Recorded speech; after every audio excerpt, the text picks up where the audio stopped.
Natural hair colour కోసం చూస్తున్నారా? అయితే Anoo's henna and black expert వాడండి. నమస్కారం, మీరు చూస్తున్న సుమన్ టీవీ. నేను మీ కీర్తి. నాతో పాటు ప్రముఖ ఆధ్యాత్మికవేత్త అనంత లక్ష్మి అమ్మగారు ఉన్నారు. నమస్తే అమ్మా. నమస్తే తల్లి.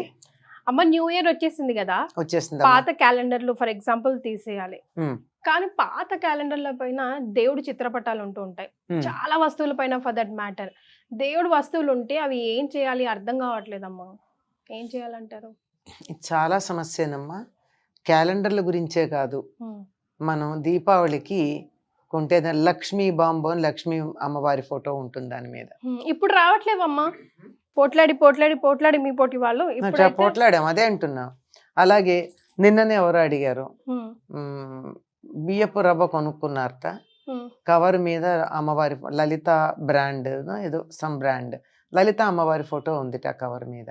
దాన్ని ఏం చెయ్యాలి? మరి ఏం చెయ్యాలి? నగలు కూడా వచ్చేస్తున్నాయి. మరి నగలైతే పర్వాలేదు, అలంకరించుకుంటాము, బంగారమే గనక లోపల పెట్టుకుంటాము. కానీ అన్ని వేళలా వేసుకోవడానికి కుదరదు కదమ్మా.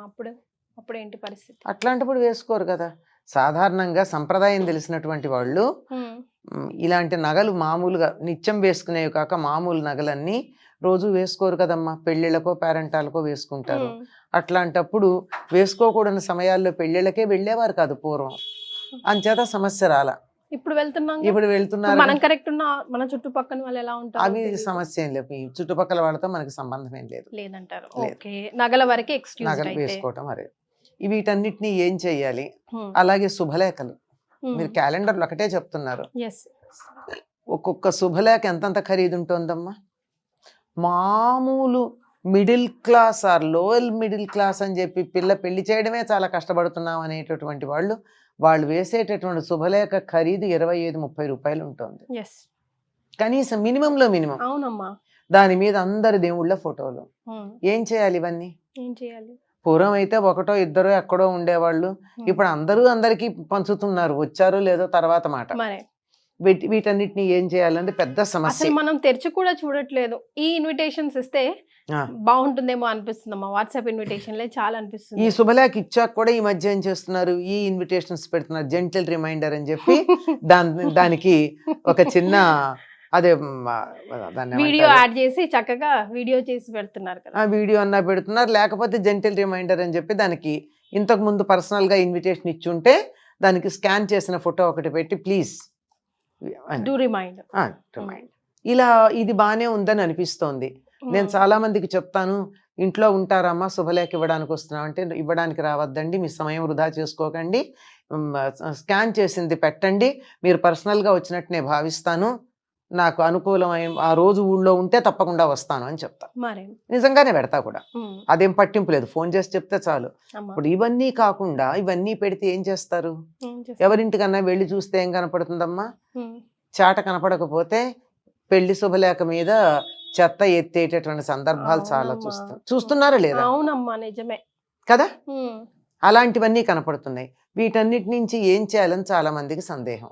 పూర్వకాలం అయితే ఎలా ఉండేది అంటే, పూర్వకాలం అంటే కొద్ది కాలం మా చిన్నతనంలో ఒక క్యాలెండర్ దేవుడిది ఉంది అంటే వెతుక్కుని తెచ్చుకునేవాళ్ళు. దాని మీద పంచాంగం ఉండదు, ఊరికే తేదీలు ఉంటాయి అంతే, పంచాంగం వ్యవహారం ఏమి ఉండదు. దాని తర్వాత ఫోటో కట్టించుకునేవారు. మీరు గనక చూసినట్టయితే పూర్వం ఎస్ మార్క్ బీడీలు, 30 మార్కు బీడీలు, అది చిన్న మూల ఎక్కడో ఉన్న దేవుడి ఫోటోలు మీకు కనపడతాయి పాతకాలంవి. అంటే వాళ్ళు అలా వేసేవాళ్ళు, వీళ్ళు కట్టించుకునేవాళ్ళు. ఇప్పుడు అట్లా కాదు కదా. ప్రచారం కోసం ప్రతి వాళ్ళు ఫోటోలు క్యాలెండర్లు వేస్తున్నారు. అలాగే శుభలేఖలు, అలాగే అనేకమైనటువంటి వస్తువుల తాలూకు అన్ని వీటన్నింటివి మీద ఉంటున్నాయి. వీటిని ఏం చేయాలన్నది ఎప్పటికైనా సమస్యగానే ఉంది. ముందు ఉన్న వాటిని చూస్తూ ఏం చేయాలో తర్వాత చెప్పుకుందాం. ఉన్న వాటిని ఏం చేయాలంటే వీటన్నింటినీ తీసుకుని చక్కగా ఒక మంచి రోజు ఒక ఫుల్ బకెట్లో నీళ్లు పెట్టి ఆ నీళ్లలో నానబెట్టండి. దాని మీద ఉన్నటువంటి బొమ్మలన్నీ కరిగిపోతాయి కదా. కానీ ఇప్పుడు ప్లాస్టిక్ వస్తున్నాయి కదమ్మా, అవి కరగవేమో. పేపర్ అయితే ఓకే, పేపర్వే నేను చెప్పేది. క్యాలెండర్లు అలాగే ఉంటాయి కదా, ఎంత లేదన్నా 1-2 రోజులకి నానతాయి. నానిన తర్వాత దాని మీద మీకు ఎటువంటి బొమ్మ ఉండదు.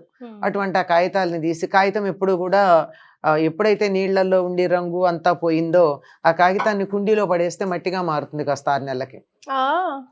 శుభ్రంగా అది పడేయచ్చు. మనకి లేవనుకో, మొక్కలు పెట్టుకునే కుండీలు అవి లేవనుకో, చెత్తలో కూడా పారేసేయచ్చు. ఈ నీళ్లు మాత్రం ఎవరు తొక్కని చోట పారబోయాలి. మొక్కలకు వేసేస్తే సరిపోతాం కదమ్మా, మొక్కలకు వద్దు. ఎందుకు అంటే అవన్నీ రసాయనాలు కదా, ఆ రంగు రసాయనాలకు మొక్కలు పాడైపోతాయి. అందులో మొక్కలు ఎప్పుడన్నా మనం చెత్త కూడా పడేసే ప్రమాదం ఉంది, పనికిరాని నీళ్ళు అవి. అంచేత ఎవరు తొక్కని చోట పోయాలి. అదొక పద్ధతి. ఎన్నని చేస్తామా, సంవత్సరం అంతా ఇలాంటి పనులే చేసుకుంటూ పోతామా? అంచేత అందరికీ ఒక రిక్వెస్ట్ ఏమిటంటే, నేను చాలా మందికి చెప్తాను, శుభలేఖల మీద దేవుళ్ళ ఫోటోలు వెయ్యకండి, మీ గుండెల్లో పెట్టుకోండి. స్వస్తి, ఓం మార్క్ అట్లా వేసుకోవచ్చు. అవైనా పర్వాలేదు, అవైనా కానీ అంత ఖరీదు ఎందుకమ్మా శుభలేఖ? దాని బదులు వచ్చిన వాళ్ళకి జాకెట్ ముక్క పెట్టండి, 2 పళ్ళు ఇవ్వండి ఆ డబ్బు పెట్టి. మీరు ఇచ్చిన కార్డును చూసి వస్తారా, మీ మీద ప్రేమతో వస్తారా? కరెక్ట్. 25-30 రూపాయలు ఒక్క కార్డు, ఒక ఇన్విటేషన్కి పెట్టే బదులు మీరు 25-30 మినిమం చెప్తున్నాను నేను. కొన్ని ఇన్విటేషన్స్ అయితే 150, 200, 300 రూపాయల ఇన్విటేషన్స్ కూడా నా దగ్గర ఉన్నాయి, ఇచ్చినటువంటి వాళ్ళవి. కనీసం మనం ఓపెన్ చేసి కూడా చూడమమ్మా, టైం, డేట్, వెన్యూ తెలిస్తే సరిపోతుంది. అది ఎలాగో మళ్ళీ లొకేషన్ పెట్టండి అని అడుగుతాము. ఇవన్నీ సరిపోతాయి. ఇప్పుడు మేము అంటే పుస్తకాలు చదివే అలవాటు ఉన్న వాళ్ళం ఏం చేస్తామంటే, మేము చక్కగా కత్తెర తీసుకుని పెళ్ళి అయిపోయిన తర్వాత దాన్ని దేవుడి ఫోటోల వరకు కట్ చేసి బుక్ మార్క్స్ గా పెట్టుకుంటాం. అంతవరకు, మొత్తం అంతా కాదు. ఎంత ఏదో వెంకటేశ్వర స్వామి ఫోటో పెడతాడు, అది కూడా వెంకటేశ్వర స్వామి ఫోటో మామూలుగా పెట్టరు కదా, గోల్డెన్ కలర్ పెడుతూ ఉంటారు, కొంచెం ఉబ్బెత్తుగా కూడా ఉంటాయి. బాగానే ఉంటుంది బుక్ మార్క్ గా. మన రామాయణం చదువుకుంటేనో మరొకటి చదువుతానో బుక్ మార్క్ గా. ఇవన్నీ ఇలా కట్టలో ఒక చిన్న అట్టపెట్టెలో పెట్టేసి, ఇలాంటివన్నీ పుస్తకం చదువుతున్నప్పుడల్లా ఒక్కొక్క పుస్తకంలో ఒక్కొక్క బుక్ మార్క్ గా వాడతాం. కానీ ఎన్నని వాడతాం, అది కూడా ఎన్నని వాడతాం. అందుకని పిల్లలకి ఇచ్చి వాళ్ళతో కూడా చేయించి, ఇది జాగ్రత్త, ఎప్పుడు చింపకండి, దీన్ని పుస్తకాన్ని ఇలా ఎంగిల్ చేతులతో తీయకండి, దీన్ని ఇలా ముట్టుకోకండి, గుర్తుపెట్టుకోవడానికి ఇది ఉంటాయి.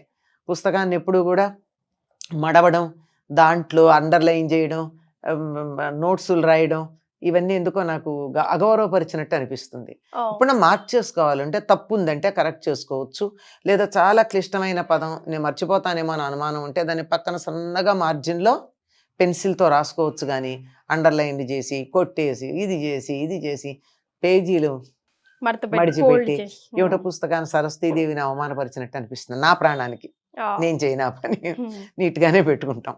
ఇప్పుడు ప్లాస్టిక్ వి కూడా అతక పెడతారు కదమ్మా, అవన్నీ నీళ్ళలో నిమజ్జనం చేస్తే దాచిపెట్టి, ఎక్కడ ప్లాస్టిక్ ఉబ్బుగా ప్లాస్టిక్ బిల్లల్లాగా లాకెట్స్ లాగా చేసి ఇప్పుడు పెళ్లి పత్రికలకి స్టిక్ చేస్తూ ఉంటారు. మరి వాటి సంగతి అంటున్నా, అవి నీళ్లలో నానవుగా, నీళ్లలో వేసినా ఇదే ఉంటాయి. నేను ఒకళ్ళ ఇంట్లో చూసాను, చిన్న వినాయకుడివి ఇంత ఉబ్బెత్తుగా బిళ్ళల్లాగా ఉన్నాయి, అవి నీళ్లలో నానవు. వాళ్ళు అలాంటి బిళ్ళలన్నీ తీసి ఏం చేశారంటే ఇలా వరుసగా ఒక దారాన్ని గుచ్చి గుమ్మానికి ఇలా వేలాడదీశారు, కట్ చేసి. అంటే ఉంటే అలా చెయ్యొచ్చు, కానీ అంత శ్రద్ధ, అంత ఓపిక, అంత తీరిక ఇప్పుడు ఉద్యోగాలు చేస్తే మీలాంటి అమ్మాయిలకు కానీ నాలాగా వీధుల పట్టుకు తిరిగేటటువంటి నాలాంటి దానికి కానీ ఒకప్పుడు ఉండేదేమో కానీ తిరిగి ఇప్పుడు ఉండదు కదా.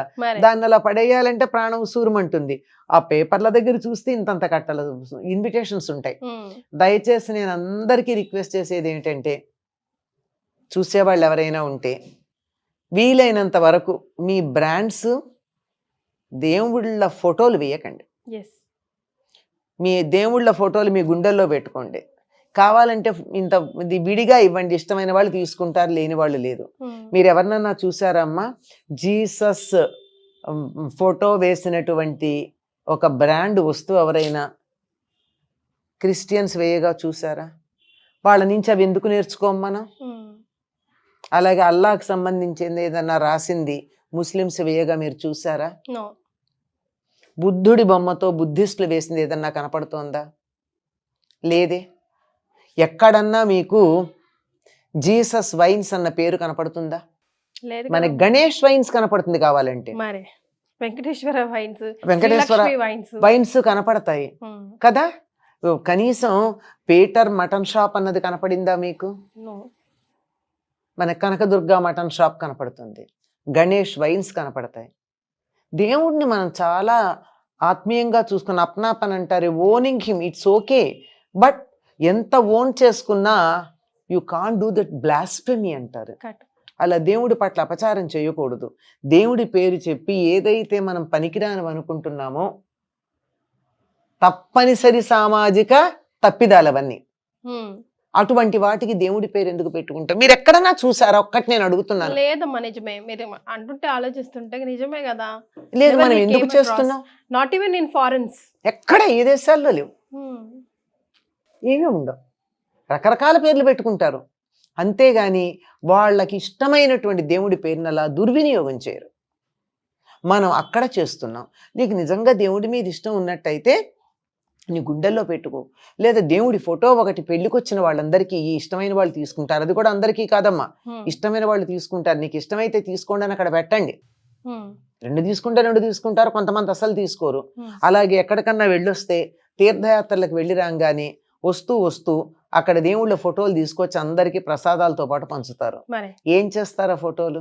నాకు 10 మంది ఫ్రెండ్స్ ఉంటే 10 మంది కాశీ కడితే 10 మంది నాకు విశ్వనాథుడి బొమ్మను ప్రసాదం తెచ్చిస్తే ప్రసాదాలు తింటాను, గంగ ఇస్తే పెట్టుకుంటాను, అవసరం ఉంటే వాడతాను. 10 విశ్వనాథుడి ఫోటోలు నేనేం చేసుకుంటాను? ప్రాక్టికల్ గా ఉండాలి కొంచెం, అది ఆలోచించాలి.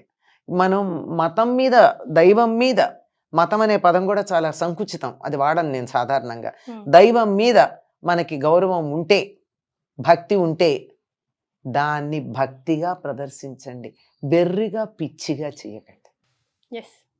ఏమో పెట్టుకున్నారు, ఫలానా లక్ష్మీదేవి పేరు పెట్టుకుంటే కలిసి వస్తుందని పెట్టుకున్నారు, అంతవరకు పెట్టుకోండి, పర్వాలేదు. కానీ అందువల్ల ఆవిడ ఫోటోలు వేసేసి అవన్నీ ఇవి చేసేసి చేయాల్సిన పని లేదు కదా.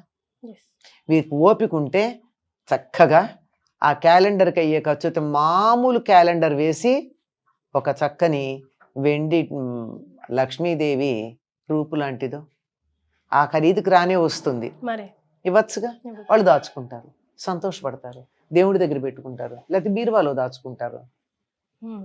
అంతేగాని ఏమో నాకెందుకు అలా చేస్తే బాధ అనిపిస్తుంది అమ్మా. 100% అమ్మా. ఆ దైవాన్ని మనం బజార్కి ఇడ్చామా, రోడ్డును పడేసామా, మనకంత అవసరమా, ఎందుకు ఇది అంటే? ఆయనకు అవేం లేవు, ఆయనకు అదేం పర్వాలేదు అసలు. సమస్తాన్ని సమంగా చూసే భగవంతుడికి మనం రోడ్డు మీద పెట్టామా, పక్కన పెట్టామా, మనకుంది కదా, మనకు ఆ రకమైన ఇది ఉంది కదా, చాలా బాధ అనిపిస్తుంది.